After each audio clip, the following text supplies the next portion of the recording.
সংস্কার করতেছে। আরে বেটা আর বলা বাস্তবায়ন করবে কে? এই গণতান্ত্রিক প্রক্রিয়াটা কখন বন্ধ হয়ে যায়? যে কোনো মুহূর্তে এটা বন্ধ হয়ে যেতে পারে। এখন মনে হয় একটা শেষ খেলা হবে। পাকিস্তান ভেঙে আমরা বাংলাদেশ করেছি, কারণ আমরা যে বাংলাদেশটা করলাম এইটা দিয়ে আবার একটা বিপ্লব হয়েছে। তো ভালো কথা, সংস্কার করছে, কিন্তু আমাদের ব্যবস্থা তো সংস্কার ছিল। দেশে আসা সংস্কার করেন নাই, স্বাস্থ্যনীতি, শিক্ষানীতি, এই উপজেলা ব্যবস্থা ইত্যাদি সংস্কারের অংশ। কিন্তু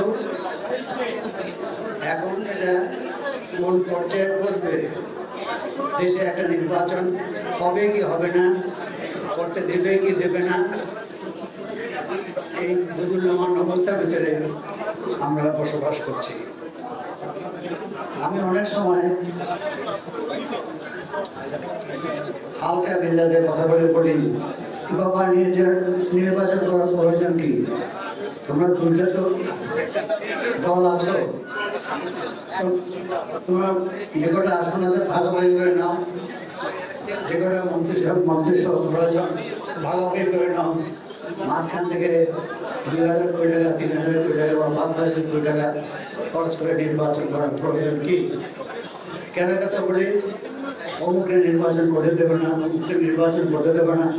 আর আন্দোলনটা ছিল মানুষের অধিকারের ব্যাপারে, তাদের মৌলিক অধিকারের জন্য। আজকে কিন্তু মৌলিক কথা কেউ বলে না, আজকে কিন্তু বাক স্বাধীনতার কথা কেউ বলে না, আজকে কিন্তু সংবাদপত্রের স্বাধীনতার কথা কেউ বলে না। আমি পত্রিকা দেখলাম বা পড়লাম, যারা এই সেদিন পর্যন্ত সংবাদপত্রের নানা দুর্বলতা সম্পর্কে, সীমাবদ্ধতা সম্পর্কে সমালোচনা করেছেন, সম্প্রতিকালে গত পরশু একটা বিবৃতি দিল, হুবহু একই জিনিস সংঘটিত হয়েছে। দখলের রাজনীতি হচ্ছে, ব্যবসা দখল হচ্ছে, দোকান দখল হচ্ছে, চাঁদা হচ্ছে, নিয়ম কানুনের ভিতরে নাই।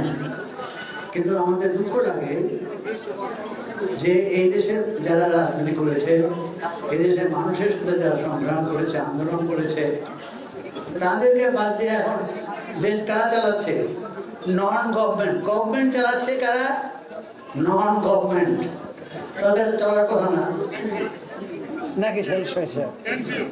হ্যাঁ, গভর্নমেন্ট চালাচ্ছে কারা? Non government. সে প্রথমেই বলে দিচ্ছে যে আমি চালাচ্ছি না।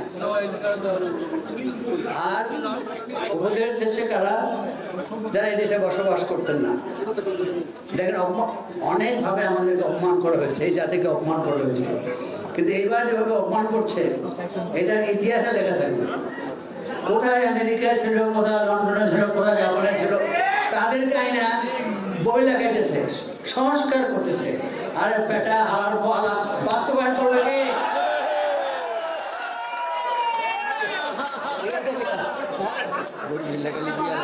এই প্রশ্ন তো দিতে হবে। তো আমার কাছে জাসদ এসেছিল অনেক বছর আগে, 14 দফা উন্নীত নিয়ে আসামের ব্যবসা আসলেন, ভালো মন্দ যাই হোক, ভাই এই দফাগুলি বাস্তবায়ন করবে কে? তোমরা করবা। তারা সেরকম খান ছিলেন আমাদের সকলের অত্যন্ত শ্রদ্ধা ভাষণ রাজনীতিবিদ। তো তিনিও বলতেন যে তোমরা বাস্তবায়ন করবো। দেশ স্বাধীন হওয়ার পর এই যেমন লিংক রোডে বঙ্গবন্ধু বসতেন, আমি ওখানে গেলাম, সেদিন জাতীয়করণ ছিল। তো মণি সিং তিনি ওখানে ছিলেন। বঙ্গবন্ধু আমাকে পরিচয় করে দিয়েছেন, দাদা আপনি মন্দিরকে চিনেন? তাকে ছিলেন আমার দিকে। উনি বললেন, বঙ্গবন্ধু বললেন, মানিক ভাইয়ের ছেলে। ও, তুমি মানিক ভাইয়ের ছেলে? আমি তো একটু অন্য ধরনের কথা বলি। আমি বললাম, দাদা আপনাদের সমাজতন্ত্র কোথায়? বলে আমরা যদি বগিটা রেল পর্যন্ত তুলি তাহলে তোমরা ধাক্কায় নেবা। আমি মনে হলো আমার যখন ধাক্কা দিয়েছে এইটা যাবে না, তাই না? তো সেই জন্য বলে জীবন সায়নটা বোঝে। আমরা একটা সমাজ চেয়েছিলাম, একটা ভোটের অধিকার চেয়েছিলাম, একটা মানুষের নির্ভয়ে বসবাস করার একটা পরিবেশ চেয়েছিলাম। আমি শুনি, দেখি, পড়ি, হাজার হাজার কোটি টাকা এখানে লুট হয়েছে। আমি ভাবি এটাকে আসলো কোথা থেকে, দিল কেটা, রয়ে গেল কেমন করে, তাই না?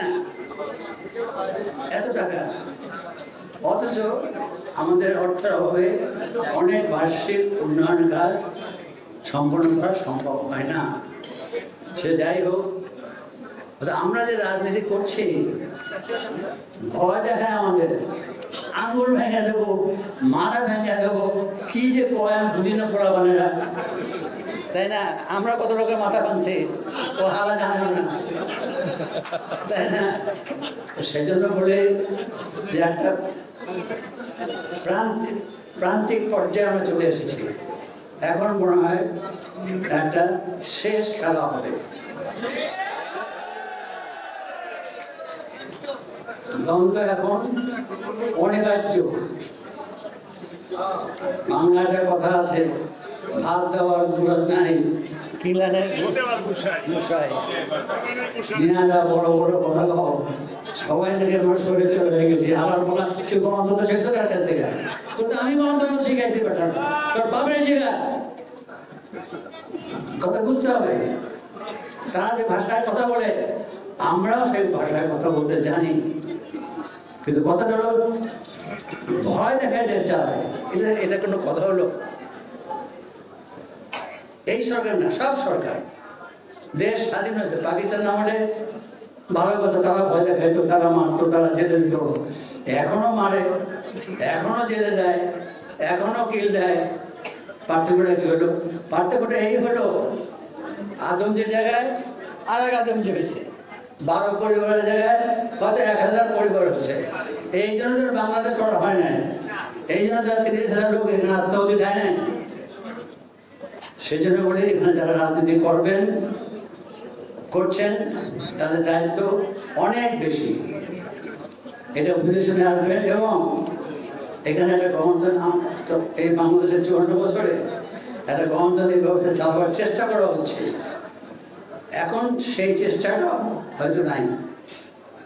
এবং যারা চিন্তা করেন, যারা ভাবেন, তারা শঙ্কাগ্রস্ত যে এই গণতান্ত্রিক প্রক্রিয়াটা কখন বন্ধ হয়ে যায়। যে কোনো মুহূর্তে এটা বন্ধ হয়ে যেতে পারে।